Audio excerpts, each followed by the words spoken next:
Welcome to Energy 101, where, okay, here's the deal. Our name is in question right now, but the theme is not. So we ask the dumb questions, but no question is actually dumb, so they're not dumb. So you don't have That's to. questionable. We ask the basic questions about energy because we want to learn, and we're tired of pretending like we know anything about energy. So you are here as our second guest. This is Justin Gauthier. Yeah, you got it. Oh my God. Yeah. I wanted to be the first podcast you were on that did not talk about your last name for 5 minutes. Thank you. You're welcome. Moving on. He's like, I love talking about myself and my last name, though. It's okay. But no, thank you so much for having me on. I'm pumped. You sent me a message, and I was like, absolutely. Anything to support digital wildcatters, just to be involved, and at the end of the day, educating, hopefully, people who have a misconception about energy. That's the goal, right? Yes. And so, not to just like start off, but I just want to start off by saying, we do such a good job in, especially in oil and gas. Like we go to these conferences and we beat our chest and we preach to the choir. But like ultimately, if we want to move the needle, we have to educate people who are not familiar with the topics. And so I think what you guys are doing are great. And so I commend you. I'd say you guys, but you ladies nowadays, you gotta be careful. Maybe you identify something else. I don't know. But however, super pumped to be here. So thank you. Yes, we're excited. So kind of what you were saying, we want to educate not the echo chamber, but outside of that, we want to really reach the people who don't know anything. And it's interesting because I did have a conversation yesterday. I was talking to a parent at jiu-jitsu. He's from San Francisco. They moved to Houston in January to become entrepreneurs. So they are in real estate and they're just like, this is a place to be. They know nothing about oil and gas. So when I started talking about digital wildcatters and oil and gas energy, his immediate thought was to talk about electricity prices and like those companies. And I'm like, well, that's not exactly like what the companies do that we kind of work, like our clients and who we like try to educate. Like that's different, but I didn't know how to explain that. Sure. So how would you explain oil and gas to someone who, like him, he's like, it seemed like he had barely even heard of oil and gas. Like I think he thought of gasoline and then thought of like the electricity companies, which that's not wrong. It's just how do you kind of explain that? Yeah, no, it's a great question. And I think that's something that we need to, it's kind of like when you have a company and you have a sales pitch or an elevator pitch, it's like, well, what do? You need to be able to explain it within like 30 seconds, maybe less. If not, it's people use too much energy to try and figure out what the hell you're trying to talk about. So that's an interesting question and an answer that anyone within the oil and gas space or in any space, whether you're you design signs or you're in oil and gas or you provide electricity or you make coffee cups, like you should be able to explain it simply to where people like can digest it and say, oh, like that makes sense to me. And so and I'll answer your question, but I had the pleasure of having a gentleman on my podcast who connected with my wife over LinkedIn. He's in the real estate industry, and he also had no idea about oil and gas. Although he was from Oklahoma, he had traveled growing up quite a bit, and he was starting to make comments on my posts, just saying, "Oh wow, that was interesting," or whatever. And so I looked at his background, not oil and gas related at all, and I was like, "Man, why don't you come on my podcast?" Because I was like, I'd be interested to hear your perspective as someone who is outside the oil and gas, ecosystem. Mm-hmm. Like, give me your honest opinion on us as an industry. Because I'm curious, because anyone I ever talk to, I have people within my social circle that aren't oil and gas, but they're here in Houston. And so they appreciate the industry for what it is and what it provides. But this gentleman had no experience with it. And so I had him on and, we had a great conversation. And he said, man, like I listened to your podcast, and he's like, to be honest, growing up, he's like, it was like the big bad oil and gas companies that all they wanted to do is ruin the earth and make as much money as possible. And he's like, but after being, listening to your podcast, looking at your content, you're a good guy, which, I thought everyone in oil and gas was just like a bunch of rednecks who were mean, right? Or whatever, whatever the perception was. So, we got that sort of, biases out of the window. And then, he said, yeah, after he's like, I listened to one of your podcasts, and it was funny because that same day he was with his friends and they were complaining about gas prices. And then he's like, I'm not big on like economics, this and that. He's like, but I had enough of an understanding based off your podcast where I could explain, like, it's like the oil companies aren't the ones that you should be blaming. And according to this podcast, like there's this thing called supply and demand. And he like tried to piece it together, but ultimately I helped him. And I say the people that I had on, the industry helped him, gather enough information where he could draw the conclusion where it wasn't a negative connotation towards the industry. And he had enough, I guess, information to draw his conclusions to say, okay, oil and gas is actually extremely important. I didn't realize that.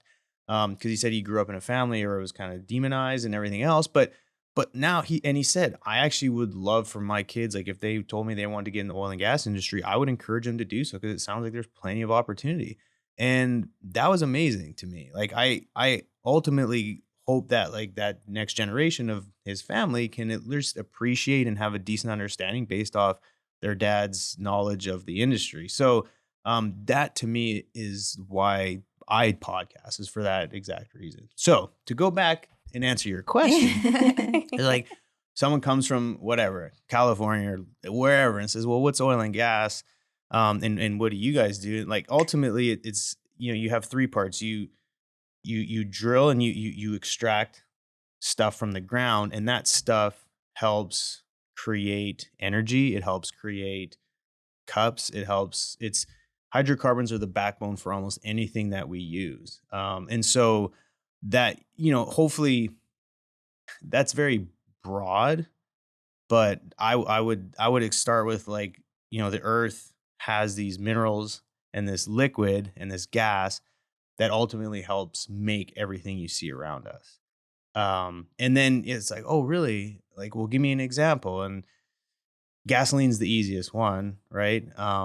You extract the oil from the ground and through different processes. I'm trying to keep it like super generic, right? through different, there's a process that can, essentially separate it and create gasoline for your vehicle. Mm-hmm. That's the easiest example, but there's tons out there.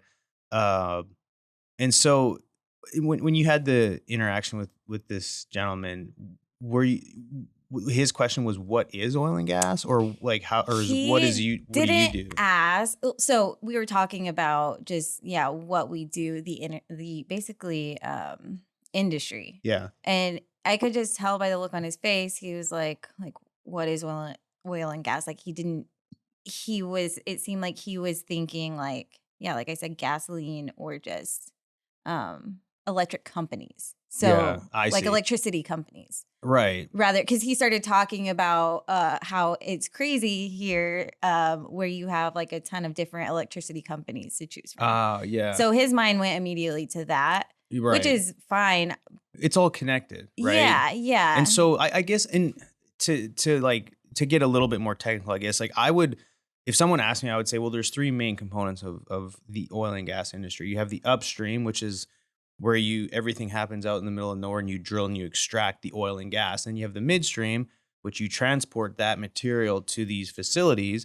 And then those facilities break up that oil and gas and then sell it to consumers, being whether it's chemical manufacturers or, electricity companies. Like, and again, there's a lot more in between, but that's like very high level how that happens. And then like talking about the utility side is, we're not to get into utility markets and power markets, but ultimately, natural gas is a big component of how we create power. And there's natural gas process, like power plants. Mm-hmm. And so the gas comes in, it turns a turbine, and then that turbine creates electricity, which then they sell it to the market and so on and so forth. So, but like that's stuff that the average person would have no idea about. But ultimately, when you can always reverse kind of explain it too, is it's like, okay, so, do you have a phone? Yes. Okay. How do you charge it? Well, electricity. Well, do you know where that comes from? Well, the wall. The wall. Yeah. And then it's like, okay, well, like there's these plants that create the electricity, and in order for them to create electricity, they need some form of energy, and that energy comes from, it could come from wind, because ultimately electricity always comes from turning turbines, right? Like, so whether that's through water, like you have hydroelectricity, and you have, wind turns the turbines.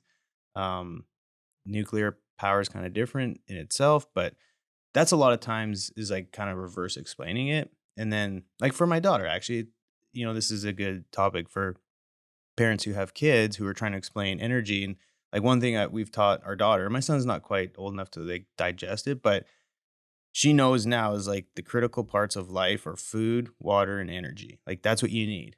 And so she understands where food comes from. She understands water, but the energy one was like, and so it's like we started with the wall. It was like, okay, you have your light or whatever. And then because she doesn't really know what I do except for work on a computer and talk on the phone all day. I was like, well, the reason I do that is because blah, blah, blah. But, she understands now that without daddy drilling holes in the ground, we wouldn't be able to drive our cars. And I say, daddy drills the holes and then this stuff comes out of the ground and we put that stuff in the vehicle. And she's like, oh, wait, that's important. Yes, it is. Until we go fully EV. But, then we explain, okay, we need electricity. Well, where does the electricity come from?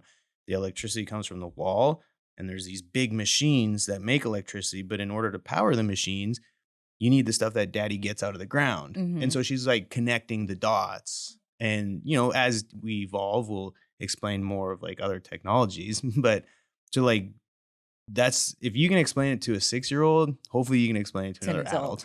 Yeah. I think the hardest part of understanding it is like you can't see it. Like you see your food, you see the plants that it grows on.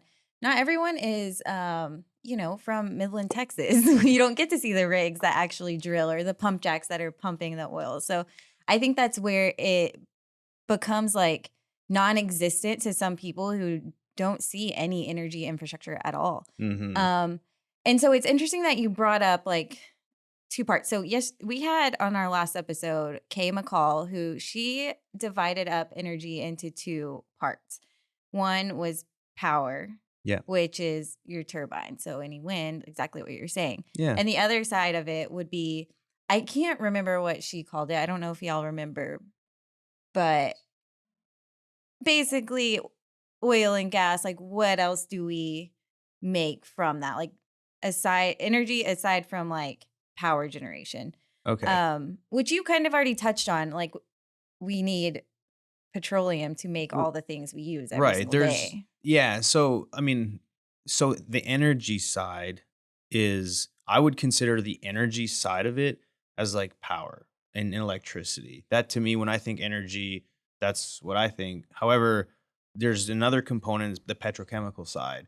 And the petrochemical side is extremely important. And that's where I think you're going to see a lot of demand growth on the petrochemical side. You're going to need a lot more of that because you're creating more goods, right? As economies continue to evolve, the demand for energy and the demand for just overall stuff that we see and use every day increases. And arguably, like the world's economies are continuing to grow. Again, that's debatable right now. But for all extensive purposes, you have emerging economies like India and China and stuff that are just continuing to use more stuff.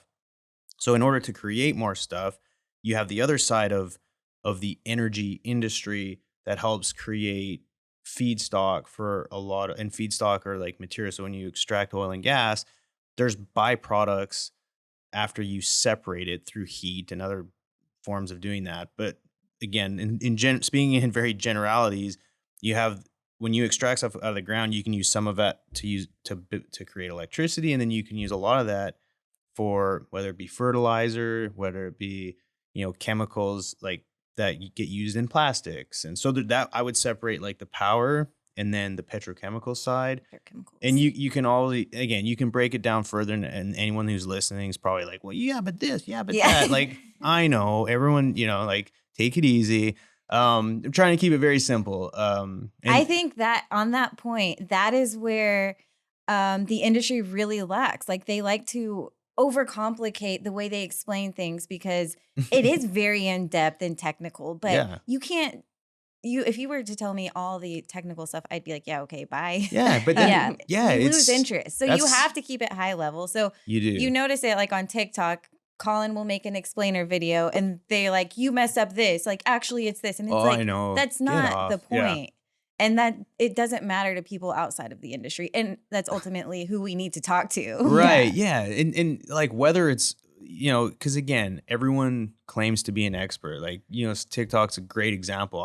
So I started this little TikTok account, which I go on there and I just like speak my mind. Like if I think of something, I'll go on there, I'll say it. And whether it's like talking about oil and gas, markets, sales, anything. And I was in, this is the funniest thing. So I was in Colorado. And I was in Frisco, Colorado, so up in the mountains. And like for 14 chicken wings was like $27 or something. And so of course I was like, oh, that's crazy. So I take out my phone. I'm like, do a TikTok thing. I'm like, $27 for chicken wings. Are you fucking kidding me? And like just kind of joking. And then I was not expecting this, but like so many people went on there and were like, thanks, Biden. Like, Biden this and that, and like everyone like started getting so mad at like Biden over this post, and I was like, okay, like the comment section on TikTok is wild. Yeah, that's where all the juice is, right? Yeah. So then I started replying, and I was like, well, I have a hard time thinking that like Biden is single-handedly causing chickflation. That's what I was calling it. And so I made yeah. And so then I like made another post. I'm like, okay, like to clear things up, like, yeah, I get it. Like everyone is an economist now, and everyone understands inflation and everyone's an expert, but like let's consider supply and demand here. And then everyone was like, no, but this and that. And then I was like, okay, I need to stop. So I like totally stopped responding. But to the point of everyone's an expert is just like, yeah, and like I commend Colin for doing that. Like he's talking about like random components and different things within, and then like educating people. And to go on there and then like try and it's a term down here everyone I guess knows, but I learned this recently. Out Whataburger somebody? Have you heard that? I've never heard that. Oh, okay. Well, when you go like one-uppers, Yeah. like I'm gonna one-up you. It's like if you went to a concert, well, the concert I went to was way better. Like you should have been to the one I was at. Well, yeah, everyone like seems to think that like their comments or what they know is that much smarter. But ultimately it's like, it doesn't matter. Like the fact that like, unless it was like completely off scales, like if Colin was talking about like a wind turbine that you use to drill oil and gas for, I'd be like, okay, like maybe you can correct course here. Clear that up a little. Yeah, but like to get into the nuances and the details, it's like, he's not trying to teach a graduate level engineering course. He's trying to help people who don't understand the industry. And like, so let's not get caught up in the semantics here. But yeah, it's crazy. And to keep it high level, it's again, that is a great point, is we have a hard time in oil and gas explaining what we do. But then you have all these scientists and engineers being like, I'm going to show you how smart I am. And it's like, no one gives a shit. They just want to understand what's going on. Like, can you not simplify it, please? Yeah. On that note, gonna like do a little test. Can you simplify what you do to us?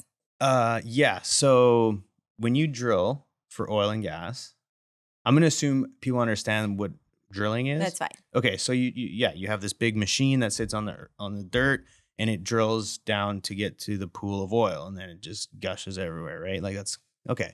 So, but in order to get there, you need a fluid that is pumped down to where you can, if you're in a, like, let's go to the beach. Everyone close your eyes. Let's pretend, right? When you're digging to get to China, right? At the beach, because everyone knows if you dig deep enough, you can get to China. What happens? When you start digging, what happens? The sand gets wet. Yeah. And then what happens? Starts to fall in, right? Like you dig, the deeper. I've never dug that. But I'm like, what happened? I was just at the beach and I'm like, what happened? So you dig down, then all of a sudden you get down there and then the sand wants to fall in, and you're like, well, I can't see China yet. So you keep digging and just China never appears. But side note, if you dig deep enough here in Texas to get to where you can dig to China, you won't actually get to China. I thought anywhere in the world, if you dig deep enough, you just somehow end up in China. But apparently not. I've never heard that. No? Okay. Well, maybe that's a Canadian thing. I've heard that before. Okay, thank you. I've heard it, I'm not but that it's crazy. not actually true, right? No, you're right. Yeah, no, these are the questions that are not dumb. Yes, if you dig deep enough, right here in Houston, Texas, I don't think you'll end up in China. Although it'd be funny if you did, but I firmly believe that growing up in British Columbia, if I dug deep enough, I would get to China. But I soon found out that if you dig deep enough, what happens is the dirt and the sand falls back in on itself. So how would you get that sand and dirt from falling in? What I do is I provide drilling fluid. So I provide chemicals and engineering on site, meaning at the rig, and we add chemicals to the fluid that gets pumped to make sure that all that rock and dirt can get lifted out of the ground so you can keep digging deeper. Because if you just, like I say, if you kept digging, now if your hand somehow had something that could like pump fluid and like kick and spray all that dirt everywhere, you might get to China. Yeah, like at the end of your fingers, if you could shoot more water down there, you might be able to get deep enough to China. So if you're digging, on a rig, you're digging and you're drilling. I help provide fluid to where you can continue to dig. And what happens is as you get deeper, there's this phenomenon called reservoir pressure. Okay. And what that is as you dig deeper, the pressure wants to cave in, and then that's how ultimately oil and gas gets pushed out of the ground, is because there's pressure. When you dig deep, there's pressure. Now everyone's like, well, what about conventionals? And sometimes it's depleted. Yeah, whatever. But ultimately, the deeper you get, the more pressure there is. Okay. So, but as you're drilling, you don't want all that pressure to shoot like fluid and gas back at you, because it's very dangerous. So the fluid that I provide has a certain density, and by that I mean it's heavy. So when you drill, it helps keep the hole open to where you don't have gas and oil shooting back at you, because you don't want that. You only want that when you're ready to actually extract the oil and the gas. But as you're drilling to get there, you want to hold it back so that you don't have issues. So that's also part of it. Basically suppresses and keeps the hole open. Yeah, it keeps the hole open so you can drill to Pleasure Island, which is the reservoir, which is the oil and the gas. Yeah. Where the gold is. Yeah, where the black gold is. Yeah. Okay. That makes sense to me. Do y'all have any questions about it? No, but we're going to go into rapid fire. You ready? Yes. Wow. So I had no questions. I explained that perfectly. You did. Yeah. I don't know if I did. The company I work for is probably like, dude, we should You keep should probably stop. Yeah. And we're questioning We probably don't even know if you said anything wrong. That's why Yeah. we're like, yeah, I mean, it it all all makes made sense. perfect Right. sense to me. Especially going all the way to China. Right. Yeah. Now, we haven't dug to China yet, but if we do, I'll be the one to provide the fluid for it. All right, here we go. Okay. What is the number one misconception about the energy industry? The energy industry. Or oil and gas. Or oil and gas, yeah. Okay. That we're all out to ruin the earth and make as much money as humanly possible. So would you say that, because I kind of believe this, that I think people in the industry, it's like the environment is more top of mind than anyone else. Like, I think that we are doing a good job of trying to minimize like our effect on, and I think that it's top of mind for oil and gas companies more than anyone else. Mm-hmm. Would you say that?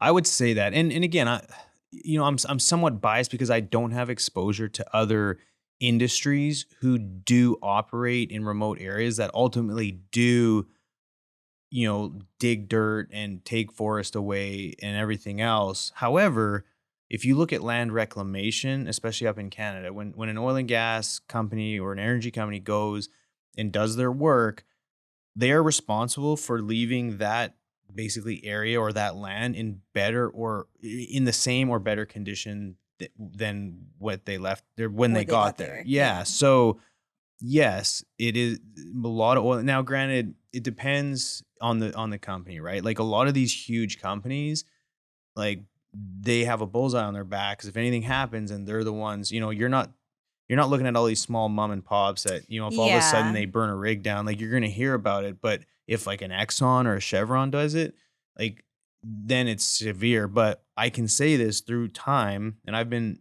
in oil and gas since 2004, is the emphasis on environmental protection, land reclamation, making sure that they protect groundwater. They have spent more money and R&D on making sure that they minimize the effects on the environment than I would imagine a lot of other industries. And one of the biggest things right now is the methane, the flaring. That's a huge topic of discussion. And there's a lot of companies out there that are trying to come up with technologies to minimize that and find ways. Well, now with gas at almost $10 per BTU, that's people are finding ways to try and get it to market to sell it. But for a while, gas was cheap and no one knew what to do with it, so they just let it. They just flared it. And so, but now there's a lot of policy and a lot of mandates in place to say, okay, we got to minimize flaring, and a lot of companies are spending a lot of money and time figuring out how to do that. And so, yeah, especially here in the U.S. and in Canada, like the environmental aspect of our industry is extremely important, and a lot of companies like they spend a lot of time and effort trying to minimize that. And so but you don't see that, right? Like it's kind of behind closed doors, and they do it, and people can plug their iPhones into the wall and it doesn't really mean anything. It's you know what I mean? So it's to your point, is it's like you can't see them when they're doing that. Yeah. But it all adds up at the end of the day to where the US is producing in a way that's much safer and environmentally friendly than a lot of other parts of the world. And I've seen it and I've experienced it, and I've been in meetings and talking about reducing the amount of water they use. They're reducing the amount of people that are on the road driving. Those are just like a few of like tons of other things, but there's these little things that people can grasp is like, oh, they're, cause when you frack a well, it uses a ton of water. Well, everyone's trying to reduce the amount of water we use because, it's somewhat finite. So, but yes, oil and gas companies, it's crazy to see how much money and time they put into that because, investors want it. Right now, if you're an investor, you want to invest in companies that have the environment, like they have the. If you're on the investment side, most companies want to invest in companies that have like good ESG metrics, environmental friendly, and they I also think it increases standards. efficiency in some aspect. Yeah, it does. Again, I don't have enough experience on the operator side to say if they operate more sustainably and they have a better ESG sort of certain ESG standards or environmental standards that they operate more efficiently. I don't know that per se. I wouldn't want to come out here and say, yeah, if companies have good environmental standards, they're going to operate more efficiently, but it's more efficient for the entire ecosystem to operate more efficiently because ultimately then investors are going to want to invest in companies that do operate in a good manner. To where then, it's if we can produce more here in the US, then that obviously that would be much better. So anyway, it'd be hard to make that parallel. I didn't mean to hijack your rapid fire, but I do want to plug in. So we are doing a vlog series with Presidio Petroleum, and cool. we just this week released an episode, and it's all about how they're lowering emissions, and their operations. So I found it very, very interesting, and I think that other people would too. It's just their take on it as an oil and gas company is very interesting. Cool. And that's kind of why I had kind of some conclusions, but it could be just them. But I hope they're the future and others will follow. Yeah. No, I mean, that would be something I need to do more research on that as well. And what was the operator's name? Presidio Petroleum. Presidio Petroleum. Nice. Yeah. No, good for them. That's awesome. Yeah. All right. Yeah. We kind of touched base on this one, but why should I, like someone that doesn't know anything about the oil and gas industry or the energy industry, why should I care? You shouldn't. No, I'm just kidding. Best answer. Yeah, don't worry about it. I just make our lives easier. Yeah, it'll be there. Just keep paying your bills. It'll be fine. Just keep living. Yeah. That's actually a really good question. Why should you care? And because it indirectly and directly impacts your life, and it impacts your kids' lives. And I think that the more people can be educated, they can make sort of educated decisions. Right. Knowledge is power. Yeah, that's exactly. And so I think it just comes down to having a better understanding, and it helps guide your decision making. Whether that's conserving, like, so for someone like yourself, and I know this because I've spoken to people that, are in their 20s, they make a lot of their buying decisions based off of company values. So, whether you're going to the store, and if you see a shirt that, like, oh, a portion of our proceeds goes to whatever environmental company, Hmm. versus no one, like, the behavior of consumers right now is like, I want to buy stuff that I align with this company values. Right. So 100%. yeah, and so if you have an understanding of like energy and oil and gas, it might help you make better buying decisions. Not like t-shirts, but Yeah. it helps you understand why your electricity bill is probably going to be double. I don't know if you pay your electricity bill, I but I lived in New York, and I yeah, I got a big understanding when if yeah, every month when my Con Ed bill is coming in, I'm like, right. okay, why in So the summer are prices getting higher? So yeah, so here on a macro level, it allows you, okay, so ultimately, whoever our administration is, whether it's, blue, green, red, purple, whatever. Well, there's only two here in the US, but uh so it allows you to make better decisions when you're voting for who, and it allows you to understand policy. And I think that's where ultimately, if you have an understanding of energy, a lot of when the president voting comes up, a lot of their initiatives are energy policy and energy security. And so if you at least have some basic understanding of that, then it might help you justify why you're voting for somebody. Not to make it political, but ultimately, if you vote for someone who, let's just say, is like, we want to stop oil and gas production, period. Well, at least then understand that your electricity and all your energy prices are going to go up. On top of that, we're still going to use that oil and gas. So if we can't produce it, where are we going to get it from? Oh, we're going to depend on people from overseas. And if we do that, then we're giving up our energy security. And I'm not going to go into energy security, but that's a good sort of topic to Google, is what is energy security? And so that was one thing in our former administration, was like energy independence. Again, no one's perfect. I'm not blue, I'm not red, I'm more purple than anything. However, there is something to be said about having a degree of energy independence, because that also increases our energy security. And wars have been happening for years over money and power and oil. And so it all ties together and it impacts us whether we want to admit it or not. It's again, like you said, the more knowledgeable you are, the more you have an understanding of how it all ties together, you can ultimately make better decisions and more educated decisions than just off like emotion or headlines that we see every day. yeah, yeah, that's a really good answer. Thank you. Our last one, this is my favorite one. Okay. What is your most embarrassing story in your career? My most embarrassing story in my career. Oh, that's a good one. Let's see. Oh, this is a good one. And then after this, I do have to bounce, ladies. But so I was, when I graduated high school, I didn't know what I wanted to do. So I started working drilling rigs. So then I went from being a city boy who enjoyed, the finer things of life, partying, ladies, all that stuff as an 18-year-old. Well, I went from that to going to work on a drilling rig. Well, the drilling rig that I worked on only had two crews. And for everyone out there who doesn't know, normally you have more than two crews so that you can circulate. But if you only have two crews, that means that you don't really get days off.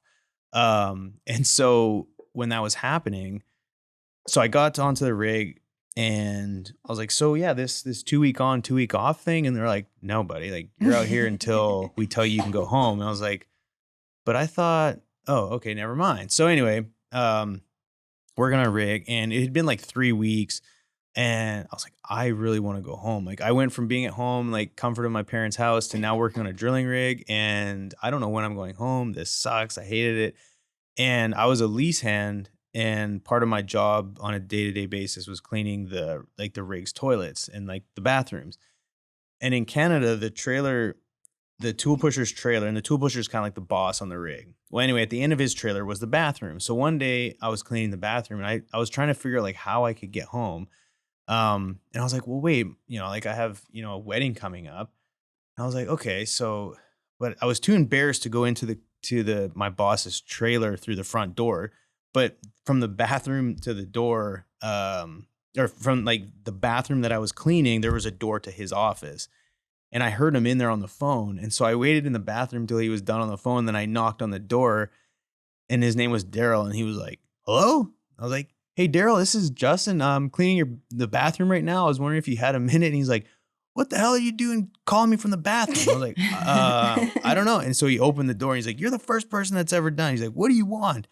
I'm like, well, I haven't been home, and I have a wedding coming up, and I was wondering if I could be home I gave him a date, and he didn't give me an answer. But that was like, looking back, if I was a boss and some kid like was cleaning the bathroom and knocked on the door to ask for days off, I would have probably ran him off at that time. Been like, don't ever ask me for days off while you're cleaning the bathroom. That's just so awkward. And so it's not really that embarrassing, but it's like, in looking back at it, like I didn't know how to approach my boss. And so, yeah, I was sitting there with like a scrub brush and like gloves and stuff, like cleaning the bathroom, asking for time off. Like, looking back, like, I wasn't embarrassed at the time, but now I'm like, wow, that was extremely embarrassing. Yeah. I don't know why I thought of that. I'm can sure just there's picture scrubbing the toilet. Hey, boss, by the way, can I go home tomorrow? Yeah, like, can I have some days off? And the crappy thing is, like, he never gave me an answer for like 2 weeks. So he kept like dragging it along, and I was like, God dang. And then he finally was like, okay. He's like, look, yes, you can go home for these dates, but then you got to come back, these dates. He's like, but if you ever ask me for time off from the bathroom again, you might as well not come back. I was like, okay, noted. Yeah, I'll come in through the front door instead of through the bathroom door. Yeah. Yeah. So that was the normal thing. I'm sure he's probably like, this dumb kid, but yeah. I don't know if that's the most embarrassing, but I'm embarrassed to like describe that. So I don't really get embarrassed too much, but yeah, that does work. Highlight of my career for sure. Yeah. Yeah. Well, cool. Thanks for coming on. I know you have a meeting to run to. No worries. This has been fun. Yeah. You ladies are crushing it, and I'm super pumped to see how this evolves. And like I said, evolve or die, right? Yeah, exactly. Yeah. We'll have you on when we know a little bit more, and you can talk to us more in depth. Yeah, no worries. I hope I did an okay job. I'm working on explaining things simply to people who don't quite understand it. So I think this is a good exercise and a great platform to do that. So I commend you, ladies. It's such a good idea. Awesome. Well, thank you, Justin. Thank you. You're welcome. Thank you, guys. Should we plug your podcast? Oh, to our non-existent followers. You guys are gonna have lots. I'm just kidding. I'll make sure my mom subscribes. Thank you. Yeah, we got one subscriber. Our moms are. Yeah. No, my mom's always like, I listened to your podcast again. I was like, yeah. So yeah, if you want to, so again, I have a podcast, Wicked Energy with JG. You can find it on all directories. And it focuses around having discussions about, a lot of the challenges, the innovation, the transition, through speaking and interviewing energy thought leaders. And so, just continuing to educate, dive deep into a lot of the challenges and just some really good discussion on oil and gas, whether it's technology, policy, the transition, sort of all things good for energy. So, and then two is like how a lot of the conversation I like to have is how can we help provide energy to the world? Because I think one of the problems is, it's one thing to help reduce emissions and everything else. But I think the biggest problem we have right now is energy poverty in lots of parts of the world. So how can we allow for people to have access to reliable, abundant, and affordable energy? I think that needs to be the North Star. And then beyond that, we can continue focusing on, reducing emissions and all, the greenhouse gas effects and everything else. Right. But that's a privilege. Yeah, it is. Right. And so there's countries out there who don't care about emitting. They just want to be able to heat their hospitals and have electricity so that they can have babies in a nice environment versus on a dirt floor. So keep that in mind. Yes. Well, thank you, Justin. Yeah. Thank you.